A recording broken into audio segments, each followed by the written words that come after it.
Eto na nga, pag-usapan natin, very timely, muna unahin natin itong calamity loan. Sir Jack, ilang miyembro yung inaasahang makikinabang sa calamity loan at magkano ang kabuang pondong available para po rito? Sa Pag-ibig Fund po, Ma'am Cheryl, tama po kayo, no? Pagka ho mga ganitong buwan, July, yan, August, alam naman ho natin, talagang bisita ho ng Pilipinas, ang mahigit 20 bagyo kada taon, di ho Mhm. ba? Kaya po tanda po kami sa mga ganitong panahon, ang una pong ating programa o benepisyo para po makatulong sa ating mga miyembro ay yung pong Pag-ibig Fund Calamity Loan. Diyan po sa programang yan ay maaaring makahiram yung ating mga miyembro ng hanggang 90% ng kanilang ipon. At hindi lang po yung ipon nila, hindi lang yung hulog nila.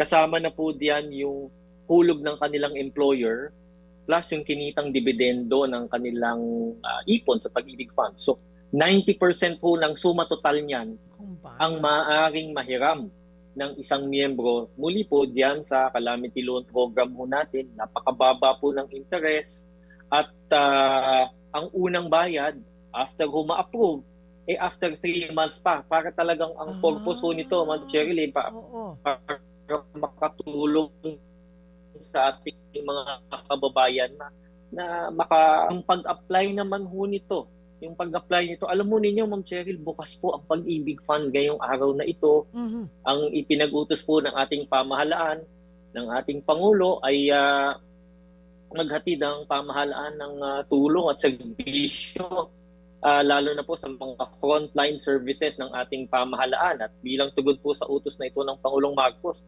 bukas po ang Pag-ibig Fund doon sa mga areas. Actually, yung mga branches po natin, bukas po ngayon. Kung sakaling sumadya po ang ating mga miyembro sa ating mga tanggapan, ay po kami. At ganun din po naman yung po ng sinabi ninyo, para ho mas safe, para po mas ligtas ang ating mga kababayan, ay maaari po silang mag-transact online. Particular na po itong pinag-uusapan natin, itong calamity loan, pwede mo nilang Mhm. i-file yan via virtual Pag-ibig. So maaari po silang mag-file yan. Ang kailangan lamang po yung nakikita ho ninyo sa inyong screen, yung pong Mhm. application form, valid ID, proof of income, pwedeng payslip yan o income tax return, proof of income ho ng miyembro, at yung loyalty card plus po ninyo, dahil dyan na lamang po namin i-deposit yung matatanggap po ninyong calamity loan po mula sa Pag-ibig Fund. So ito po, maaari po ninyo itong in fact screenshot para ho mayroon po kayong reference kung sakaling kakailanganin ho ninyo ng tulong pinansyal para makatulong ho kung kayo'y nasa lanta, kung napinsala ho ang inyong bahay o may kailangan ho kayong financial emergency. Nandyan po ang Pag-ibig Calamity Loan. Available po ito, Ma'am Cheryl, doon po sa mga areas na idiniklara under state of calamity. Kaya po kami rin po sa Pag-ibig Fund ay nakikipagtulungan sa mga local government units. Nakaantabay rin po kami sa mga resolutions na ilalabas nila kung sila ay under a state of calamity.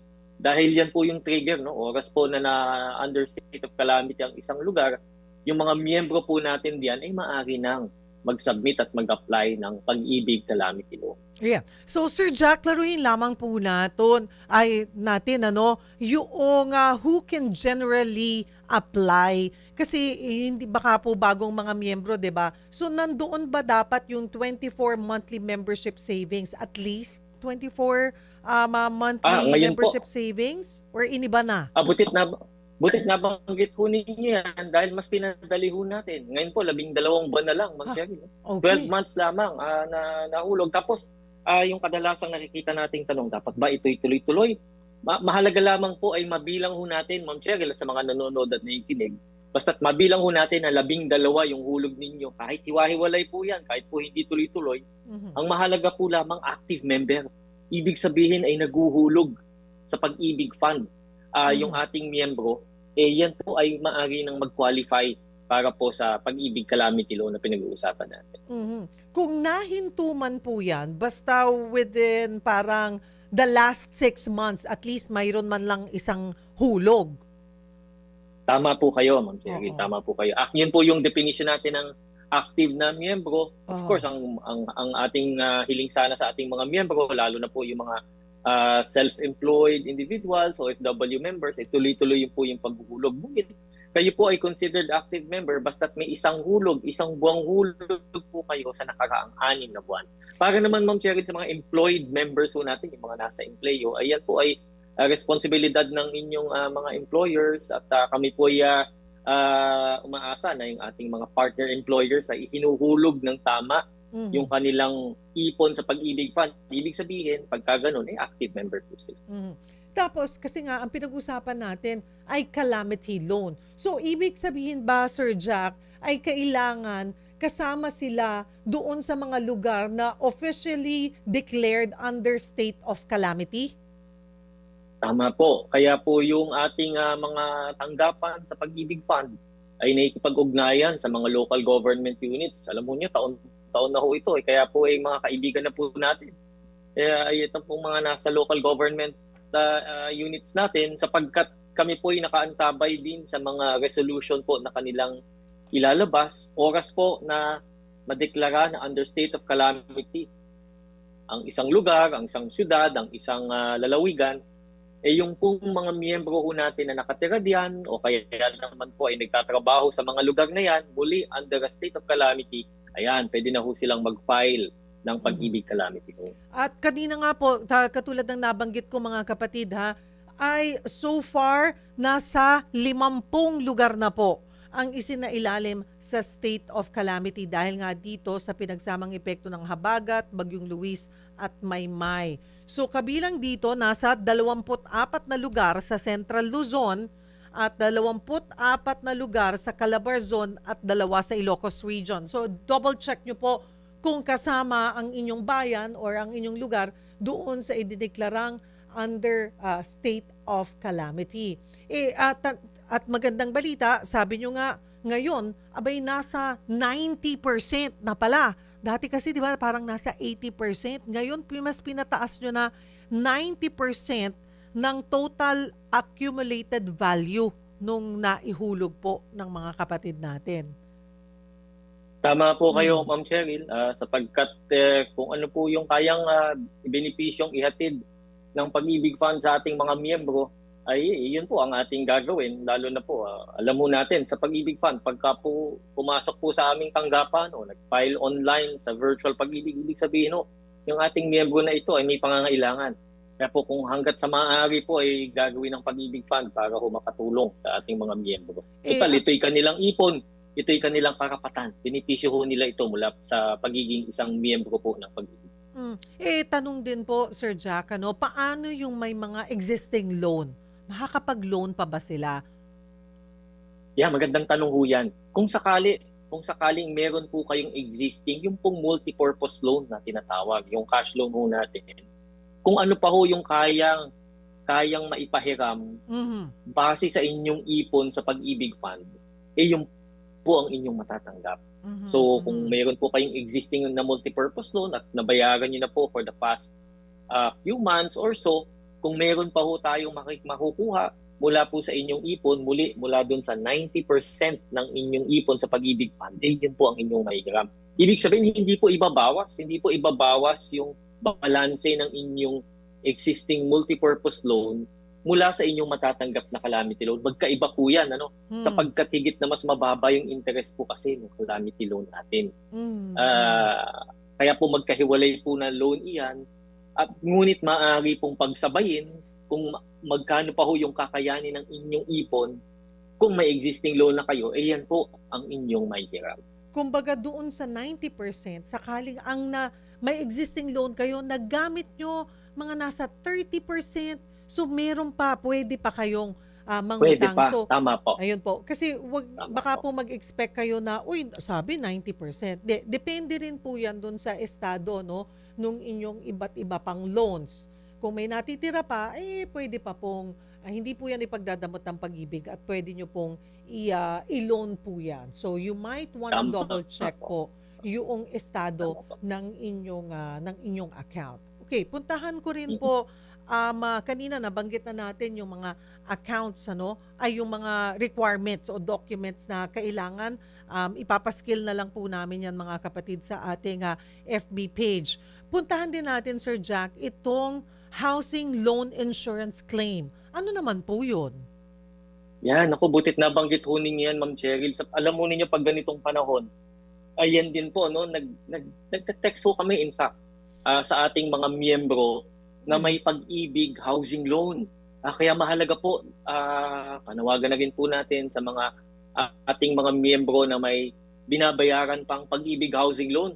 I-update ho ninyo yung inyong information sa pag-ibig fund, yung pong inyong contact number, yung pong email address, sapagkat meron po tayong mga advisories at mga paalala, lalo na ho sa mga ganitong panahon. Tulad ho ng inyong nabanggit, itong pag-ibig housing loan insurance, ito po'y kasama sa housing loan ng isang miyembro na oras po na may pinsalang na idulot sa binabayarang property ng isang miyembro, ay meron pong insurance para po i-cover yung damages sa inyong binabayarang property. Ang tawag po diyan ay Fire and Allied Perils Insurance. So kasama po riyan kung napinsala po ng bagyo o ng baha ang inyong binabayarang property sa ilalim ng pag-ibig housing loan. Yung pagsasagawa po, yung expenses para po ipagawa yung pinsala na yan, maaari pong makover ng insurance na ito. Alam mo ninyo, Ma'am Cheryl, kagagaling ko nga rin lamang po nung lumindol po sa Mindanao, no, doon sa General Santos. At ito po yung pinakamabisang, of course, ayaw ho nating mangyari ito, no. Ngunit doon po pumasok yung visa at benepisyo ng insurance na kaakibat ng housing loan ng Pag-ibig Fund. Yung pong bahay po kasi ng isang miyembro doon talagang fully damaged. At na-cover po ng insurance na ito yung kailangang ipagawa doon sa kanyang bahay na nabili o binabayaran sa tulong ng Pag-ibig Housing Loan. 1.8 million pesos po, Ma'am Cheryl, yung kanyang insurance coverage. Biruin ho ninyo yun. Yun po yung kanyang insurance benefit na natanggap. At habang hindi ho niya natitirahan yung kanyang bahay, meron pa ho itong kasama na alternative accommodation benefit. Ibig sabihin, may dagdag na ho na around 20 to 45,000 pesos para habang hindi siya nakatira doon sa kanyang napinsalang tahanan, ay maaari po siyang makahanap ng malilipatan at marerentahan pansamantala. So ito po yung insurance po na kasama ng housing loan sa Pag-ibig Fund. Kasama ho yan, Ma'am Cheryl, dun sa monthly payment po ng ating mga miyembro. Kaya dapat updated. Dapat updated yung pagbabayad po natin ng monthly amortization sa Pag-ibig Housing Loan. Dahil muli, pagka mga oras na ganito, ayaw naman po nating mangyari. Ngunit kung sakaling mapinsala o madamage ang inyong property na binabayaran sa Pag-ibig, ay covered ho yan. Yung expenses ng damages, may insurance po na sasagot yan. So, pwede pa lang, okay, just in case, may loan ka, hindi ka na mag-re-loan. Ipapa-assess muna sa insurance. Kasi yung iba, baka iniisip mag-re-loan 'di ba? Or magdagdag ng loan kasi nga nakaapekto sa kanilang bahay. Ipa-assess muna, i-check muna kung ano yung kayang i-cover ng insurance. Naku, tama ho kayo, Ma'am Cheryl, tumbok ho ninyo. Kasi kadalasan, di ho ba, pag may nasira sa, lalo na ho, pagka bagyo, bubong, di ba, bubong, kisame, bumagsak, ganyan, So, usually, nangungutang sa, sa kamag-anak, sa kung kaninong malalapitan. Kung ito po ay property na kasalukuyang hong binabayaran sa Pag-ibig, pwede ho ninyo itong ipa-cover sa insurance. So, tapos yung requirements, sa pagkakaalam ko, ay pina-flash natin ngayon sa screen. At ito po ay matatagpuan nyo rin po sa aming Facebook page. Ang kailangan lamang po dyan, yung accomplished application form. Ang tawag po dyan, muli ito po yung non-life insurance claim. Non-life, Ma'am Cheryl. Dahil meron din kaming life insurance, pero again, ayaw naman ho nating mangyari. Iyon Dahil pati ho, kung sakaling pumanaw yung housing loan borrower, may insurance din po yun na nagko-cover doon sa housing loan ng ating miyembro. Pero pagdating po dito, yan pong nakikita ho natin sa ating mga screen. At sa mga nakikinig kung wala po kayong screen ang kailangan po lamang accomplished application for non-life insurance claim para sa inyong Pag-ibig Housing Loan, para sa property ho ninyong na-damage, yung report of loss or damage, yung cost of damage, bill of materials, plus 10 litrato, 10 photos ng damage nung Yes. para ho makita ho ng assessor yung damage ho ng inyong property. At lahat po yan pwede ho ninyong i-email. Hindi niyo ho kailangan munang pumunta sa tanggapan namin para ho mas convenient para sa inyo. Maaari po niyong i-email yan sa contact us at pagibigfund.gov.ph para po ma-assess na ho namin, mapuntahan ho namin yung property. Muli po, ito po'y applicable para sa mga properties na napinsala na kasalukuyang binabayaran ng isang Pag-ibig Housing Loan borrower. Mhm. So para po ito sa mga Pag-ibig Housing Loan borrowers po natin. Mhm. Okay. Pero sabi nga ni Sir Jack, yung kaninang pinag-usapan natin, meron yung calamity loan.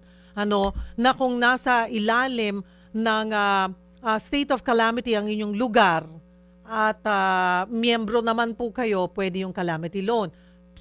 Meron bang klase ng loan kung hindi pa nasa state of calamity pero naapektuhan nitong pagbaha, nitong ganitong kasama ng panahon, anong klaseng loan din ang pwede? Yung papasok ba dito yung multipurpose loan din naman?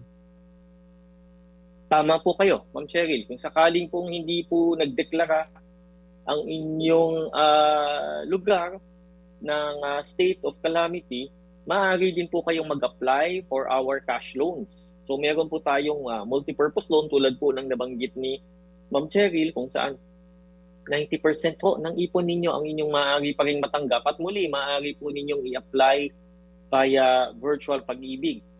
Mayroon din po tayong, dito naman po papasok kung sakaling na-damage ang inyong bahay. Ngunit hindi naman ito nakapasok sa Pag-ibig Housing Loan. Hindi niyo naman ito binabayaran sa tulong ng Pag-ibig Housing Loan. Oo. Kumbaga, sarili niya itong tahanan. Ay dyan pwedeng pumasok naman yung mga home improvement loans natin, pati po yung mga Pag-ibig Housing Loan for renovation purposes. Yan naman po ang pwede ninyong kuning benepisyo. Muli po para makatulong sa inyong finances, sa inyong pag-recover o kaya naman po ay sa pagpapaayos ng inyong mga tahanan. Tapos meron pa rin ba yung tinatawag na safe loan? Yung Tama, dyan po ako special papunta, Ma'am Cheryl. yung special Tama po, assistance for safe for financial emergencies. Pero sandali, break muna tayo ng kaunti. Dito na tayo napunta since ito din naman very timely. Ito yung talagang pangangailangan ng ating mga kapatid. Pag-usapan natin yung iba pang loan na pwede nyo pong ma-avail bilang miyembro ng Pag-ibig. Napakarami pala. Sa panahon ng kagipitan, talagang may maaasahan po tayo na pwedeng i-loan sa Pag-ibig. Bilang Pag-ibig members, active members, ay may iba't ibang loan po pala tayong pwede pong maasahan o makuha, ma-apply sa Pag-ibig pag ganitong nasa ilalim tayo ng naapektuhan ng mga kalamidad. At ayun, kanina pinag-usama natin yung calamity loan. Again, good news po yan. Akalain nyo, umabot na pala. Hanggang 90% po yung pwedeng ma-loan po natin sa Pag-ibig. Ito yung accumulated, accumulated yung na total accumulated value ng ating naihulog na. So, maliban po dyan, kung ang inyong bahay na tinitirhan ay naka-loan po yan sa Pag-ibig, hindi nyo tapos na damage po yan, ipa-assess nyo muna kasi may insurance po yan. Kasama pala yan sa buwan-buwan yung hinuhulugan, yung insurance. Pwede nyo po yung ma-claim at matulungan kayo sa pagpapaayos doon sa damage na idinulot nito nga pong kalamidad na dumaan. And also, may isa pa. Wait, there's more. Sabi nga natin, Sir Jack, itong multipurpose loan. Again, what is multipurpose loan? Para saan po ito? Sino yung pwede pong mag-avail nito?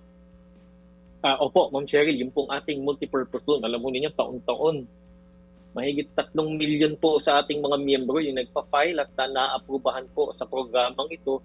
Ito po kasing maaasahan at madaling cash loan na hatid po ng Pag-ibig Fund sa ating mga miyembro. At dito po muli ang mahihiram ng isang miyembro ay hanggang 90% ng kanyang ipon sa Pag-ibig Fund. Ibig sabihin po ito po ay binubuo ng hindi lamang nung kanyang hulog, pati po yung hulog ng kanyang employer, pati ho yung kinitang dividendo sa tulong ng Pag-ibig Fund. Pag pinagsuma total ho yan, 90% po ng total na iyan yung maaari niyang mahiram sa ilalim po ng multipurpose loan. Cash loan po ito mula po sa Pag-ibig Fund.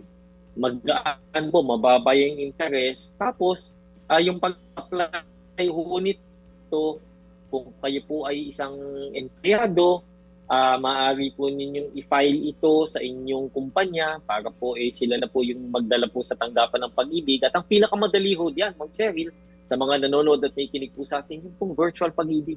Online po, pwede niyo po itong i-file.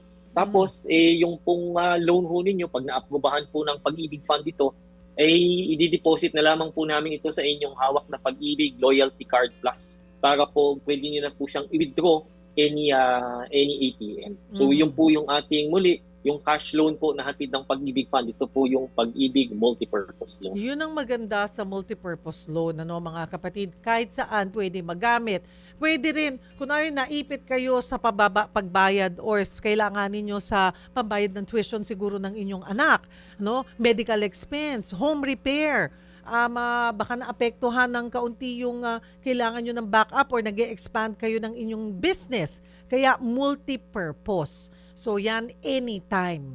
Unlike yung calamity loan ay pag nasa ilalim po ng under state of calamity yung inyong lugar. Ang maganda kasi naman sa calamity loan, mas mababa din yung interest, Sir Jack. Tama po, yun po yung pagkakaiba nila. Muli po, para po sa mga miyembro ho natin ng kanilang mga lugar ay under a state of calamity, bukas po yung ating Pag-ibig Calamity Loan para po sa inyo.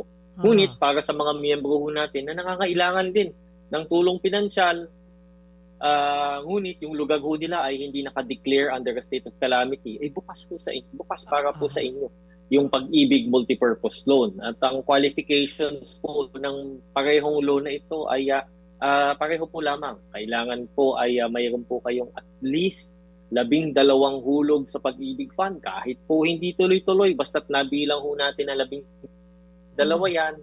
At dapat po ay aktibong naguhulog sa Pag-ibig. Ibig sabihin ay may hulog kayo na 1 buwan sa nakaraang 6 na buwan. So yun po yung qualifications po niyan. Muli po, kung nangangailangan po kayo, bukas po ang parehong programang iyan para po sa inyo. Okay, bago ko iwan yan, bago tayo pumunta sa housing loan, ay yung itong mga loan, mga calamity, multipurpose, ang tanong ko nga kanina, gano'n naman katagal ako maghihintay for the release? Tama ho kayo, alam mo niyo, lagi ho sa aming binibili ni Manang Malen yan, yung aming CEO, si Ma'am Malen Acosta. Dapat po hindi lamang affordable, dapat accessible din at mabilis. Kaya nga po tumatakbo sa tanggapan namin sapagkat may pangangailangan yung miyembro. Ito pong mga loans na nabanggit po natin, 3 days po yung aming standard processing time po diyan. Mula po sa pag-submit hanggang sa pag-release. So dapat po 3 araw lamang ay natanggap na ho ninyo yan. At nakamonitor ho kami diyan kung sakaling may mga aplikasyon pong lumalagpas doon sa processing time na aming itinakda ay tinututukan po namin ng maigi. O punta naman po tayo doon sa mga nangangarap. Sino ba naman ang taong hindi nangarap na magkaroon ng sariling bahay? 'Di ba? Yun lang, minsan pakiramdam natin napakalayo ng pangarap na ang hirap abutin ng pangarap na yun. Tapos may mga pagkakataon, syempre gusto mo mas iniisip mo, siguro pag sa subdivision ako bibili ng tahanan ko, mas safe marahil ito para sa pamilya ko. So, pero noon kasi, Pag sinabi kasi noon na pag-ibig, nako, hindi pwede pag-ibig dyan, subdivision yan, 'di ba? Kahit nga mga kondo noon ang hirap, 'di ba? Ay, hindi pwedeng ano dyan, pag-ibig kasi kondo yan eh. Pero nag-iba na po ang panahon. Ngayon, nakakapag-apply na. I understand, alam ko meron na sa mga kondo. Pero ito, yung housing loan para sa mga subdivision, meron na rin ba yan, Sir Jack? Ay, alam mo ninyo, yung ating pag-ibig housing loan, sa ilalim po ng Expanded Pambansang Pabahay para sa Pilipino program, yung pong tinatawag na Expanded for PH, ay yun nga po, lalong pinalawak para po lalong mas marami ang makinabang. Una po sa lahat, Ma'am Cheryl, para po sa lahat ng nakikinig at nanonood po sa atin ngayon, yung pong housing loan ng Pag-ibig Fund, tinaas na ho natin yung limit per borrower. Ngayon po ay up to 10 million pesos na. Ginawa ho natin yan para po yung ating housing loan ay para po mas lalong dumami yung makinabang. Ibig sabihin, hindi lamang po yung low-income earners, hindi lamang po yung minimum wage earners, pati po yung nasa middle class, pati po yung mga higher earning members po natin, dahil miyembro po natin sila lahat. No? Ang membership po sa Pag-ibig Fund ay covered ho nito ay lahat ng manggagawang Pilipino. Kaya po tinaas ho natin yung limit per borrower para ho yung pong nasa middle class ay mapagsilbihan din po natin ng lalo. At habang itinaas ho natin yung limit ng housing loan to up to 10 million pesos, yung pong interest rate naman nito, Ma'am Cheryl, ay lalo nating pinababa. No? So pinataas na natin yung mahihiram, pero yung interest rate, yung affordability, lalo ho nating pinagaan. In fact, pagdating sa mga minimum wage earners, low-income earners, na bibili ng socialized housing unit, yung pong subsidized rate po natin na 3% per annum, nandyan pa rin. Ibig sabihin, mababa ho yung monthly niyan. Tapos yung pong mga loans naman, Ma'am Cheryl, ayan, nakikita ho ninyo sa inyong mga screens. At para ho dun sa mga walang screen at nakikinig ho sa atin, yung pong mga loans na mula 1.8 million hanggang 4.9 million pesos, ang interest rate po ay until December 31, 2026, hanggang ngayong taon po, yung promo rate po natin, 4.5% po lamang. So, lubusong mababa yan. Mamaya pakita ho natin yung amounts. Tapos pagdating naman po sa loans na mula 4.9 hanggang 10 million, ayan, pang middle class, pang subdivision, ika nga, ay 5.75% yung promo rate, yung interest rate kada taon. Ibig sabihin, muli po, mas pinababa pa yung monthly payments para ho sa mga nagdadalawang isip pa o may mga planong bumili ng bahay sa tulong po ng Pag-ibig Housing Loan. Magagawa ho nyo yan. In short po, Ma'am Cheryl, ay ginagawa ho nating practical at mas realistic yung pagbili ng sariling bahay ng ating mga miyembro. Hindi na lang ho salita. Ito na po mismo talaga, ginagawa ho natin ng paraan para magkatotoo yung pangarap na magkaroon ng sariling bahay. Ang laking kababaan noong interest rates. Tama po. Example, Ma'am Cheryl, no? Kasi nakikita ko rin minsan sa social media na, hindi kaya ng sweldo ko yan. May mga ganun pong may mga misinformation po tayong nakikitang ganyan. Pero for example, Ma'am Cheryl, kung ang isang miyembro ay bibili ng house and lot, yung socialized housing lot na binabanggit ko kanina, ang halaga ho niyan up to 950,000 pesos. No? So yung 950,000 pesos, ang required monthly income, ibig sabihin, pag in-assess ho kayo ng Pag-ibig Fund, dapat ang income ng member nasa around 11,500 pesos kada buwan. So palagay ko po ay not even a minimum wage. Opo, lagpas pa ho yung mas mababa pa ho sa minimum wage yung required monthly income na yan. At ang monthly payment po niyan ay 4,000 pesos kada buwan. Dahil nga po yung interest rate ay napakababa. Kung tutuusin niyo, Ma'am Cheryl, mas mababa pa ho yan kadalasan sa renta. Pagdating naman ho sa condo, naisipin ako, condo, pang mayaman lang ho yan. Ay, hindi po. Meron pong mga socialized condominium units sa ilalim po ng Expanded for PH. Sa katunayan, nasa website po namin yan, Ma'am Cheryl. Ito, tinitignan ko ngayon yung nasa Cavite.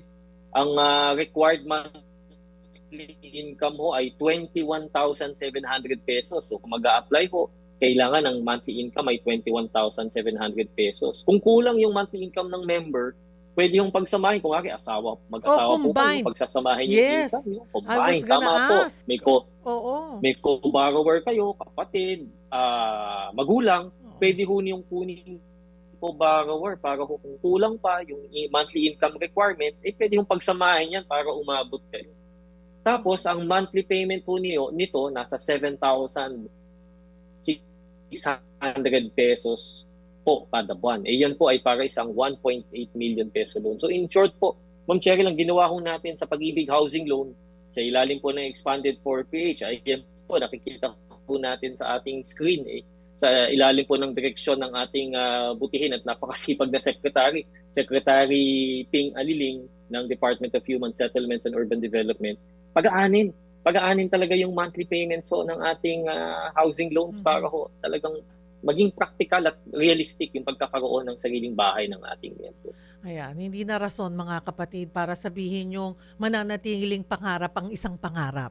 Dahil dito po sa mas pinababang loan, interest po na ino-offer sa atin ng Pag-ibig, abot kaya na po yan na magkaroon kayo. Sabi nga, ang pinakamaganda doon, okay, if you're like renting 4,000, 5,000 monthly, abi, di ba? Kaysa napupunta yan sa wala, ibig sabihin natatapon na hindi naman napapasa inyo yung nirerentahan nyo. Na kadalasan nagrerenta tayo, nasa 5 taon, umaabot kayo dyan, 10 taon.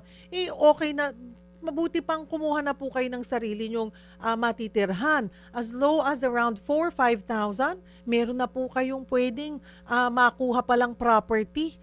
At matutulungan po tayo dyan ng Pag-ibig.